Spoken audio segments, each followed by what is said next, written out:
श्रीनिवास रामानुजन वजा आकड्यांचा जादूगार।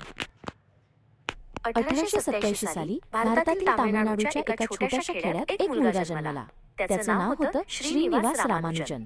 कुटुंब गरीब होतं, वडील मंदिरात कारकून आणि आई साधी गृहिणी। पण या साध्या घरातून एके दिवशी जगाला असा गणितज्ञ मिळणार आहे हे कुणालाही ठाऊक नव्हतं। रामानुजन लहानपणापासूनच अभ्यासू होता। विशेषतः गणितावर त्याला अफाट प्रेम होतं। इतर मुलं खेळत असताना तो तासनतास वहीत आकडे, गणिती कोडी, सूत्र लिहित बसायचा।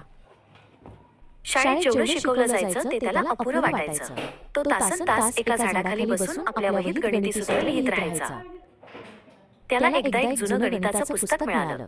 त्या पुस्तकात हजारो प्रमेय होती। हे पुस्तक त्याने इतकं मन लावून अभ्यासलं की त्यातूनच त्याने स्वतः नवीन नवीन सूत्र शोधायला सुरुवात केली। पण त्याचा मार्ग सोपा नव्हता।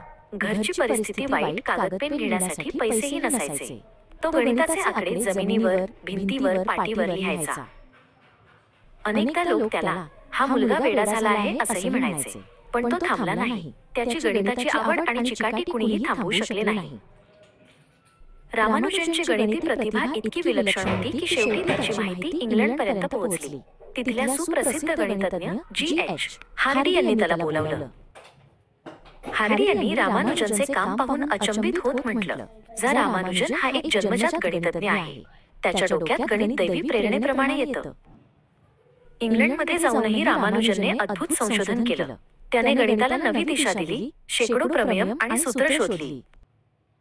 दुर्दैवाने त्याचं आयुष्य फक्त 32 वर्षांचं होतं। पण इतक्या कमी काळात त्याने जे काम केलं त्यामुळे तो जगाच्या इतिहासात सदैव अमर झाला। आज रामानुजन यांना जगभर गणिताचा जादूगार म्हणून ओळखलं जातं।